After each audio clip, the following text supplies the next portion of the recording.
The president is calling this presidential harassment. Chuck Schumer, no surprise, is saying the president is scared. What are your sources telling you about how they're feeling inside the West Wing? Well, this is really President Trump's worst nightmare.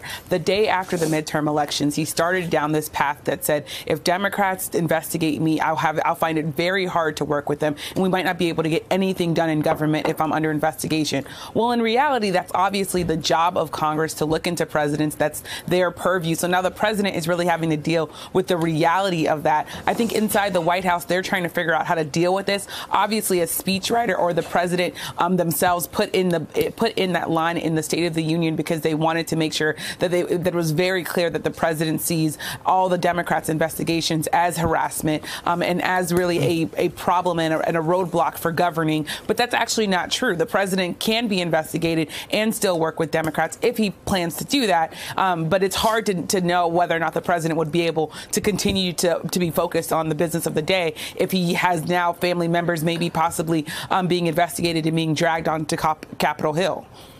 All right, Brett, do Democrats run the risk, or they do run the risk, it's not even a question, how do they avoid the appearance of overreaching with these investigations? Because we know before the midterms, many people out there, as much as they want the president held accountable, they've also said, I need my government officials to help me my kids go to a good school, to get good health care, to live my best life. Yeah, I mean, the investigations can't become the central focus of the Democratic Congress. Democrats have to prove that they, number one, have the people's business at heart first. That doesn't mean that those investigations shouldn't continue, but they also need to continue with a kind of a spirit of sobriety. They have to look at the stream of Trump's finances, not the other streams that have been implicated in his that's naughty. in his investigations. That's to say, they have to keep their eye focused on really significant questions about Trump's well-known financial ties and potentially obligations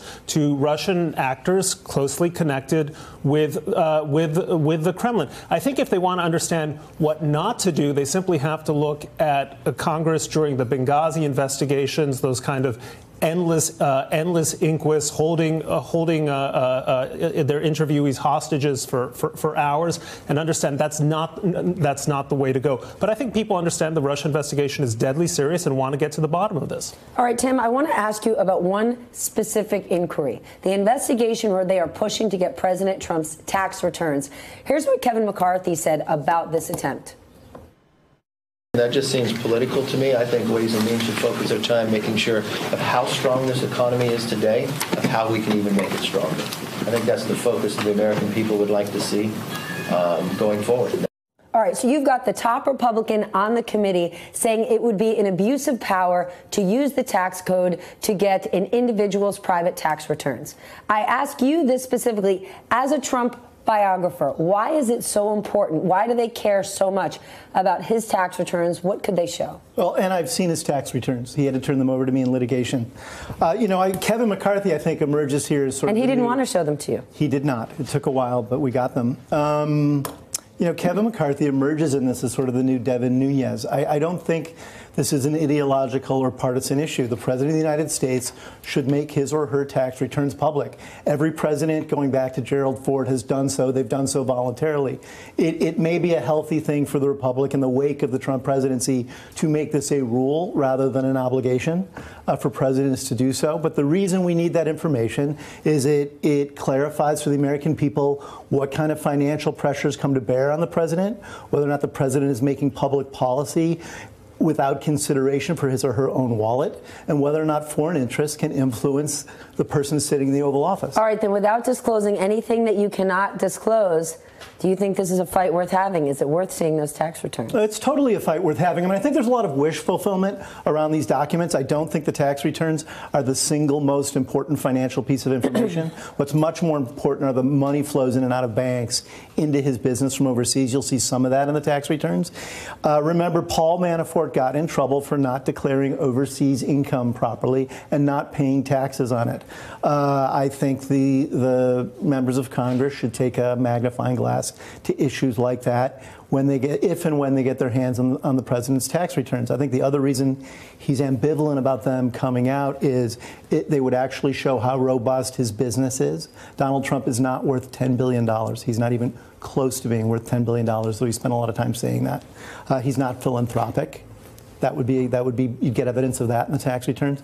But I think most importantly, you'd get a window onto who he does business with and how that might compromise him in the White House. Maya, one interesting development yesterday was the Intelligence Committee's vote to now give over 50 interviews, unredacted interviews, over to the Mueller team. How important is that? Well, it's pretty important.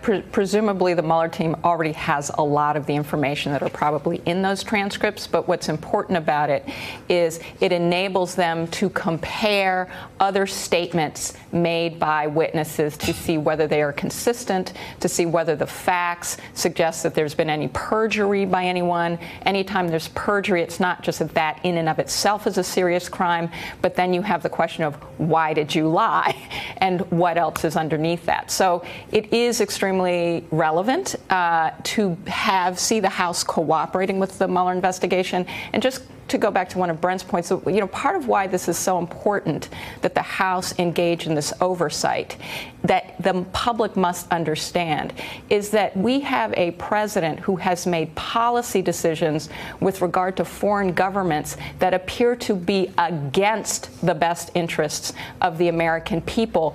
And it is not just about Russia. It's about United Arab Emirates. It's Turkey. About Saudi Arabia. China. It's about Turkey. It's about China. And so what they've essentially said in this investigation is we're actually looking at whether the President of the United States is making decisions consistent with our national interests. And remember that Adam Schiff is an expert in intelligence. He is an expert prosecutor. This is not someone without a body of experience to understand what is at stake and what they have to understand to do appropriate oversight of a U.S. president. Some policies that aren't even in line with the president's own America First agenda. Brett, these transcripts could put Don Jr. and Jared in the crosshairs. How does that change the calculus or that position for the president? I feel like we're living up Macbeth. Birnam Wood is coming to Dunsinane. At the end of the play, the net keeps being drawn closer and closer, and it's going to have much more of an effect on the president's political calculations. I don't think the president naturally wants to see his son, maybe his son-in-law, I don't know, go to jail, but suffer the kind of legal jeopardy that they're going to endure right now. So I think it just makes his jeopardies that much more acute. Yamiche, do we have any idea how much overlap there could be between the Intelligence Committee investigation and the Mueller investigation? Because it seems like they're looking at the same stuff. They're likely looking at the same stuff, but what's been pretty clear that the Democrats want to make crystal clear is that they want to allow Robert Mueller to do anything that he needs to do, basically giving him the tools that he needs if there's anything that they can provide to help him along the way. So they're definitely looking at some of the same actors and looking at some of the same things, but Robert Mueller is seen as a person who's ultimately going to have the power here to actually issue a report, actually issue some sort of finding on whether or not the president acted criminally or anyone around him acted criminally. But I think there was a point made that Democrats are walking a fine line here when it comes to not focusing too much on investigations. But we also have to remember that the midterms were so much about the president. Even though the president wasn't on the ballot, there were so many people that said we need to check on this president, and that's how Nancy Pelosi got the House back and got to become Speaker. So there's also this idea that a lot of these lawmakers feel a personal responsibility to investigate the president because the people who put him in office want the president investigated. Hey there, I'm Chris Hayes from MSNBC. Thanks for watching MSNBC on YouTube. If you want to keep up to date with the videos we're putting out, you can click subscribe just below me or click over on this list to see lots of other great videos.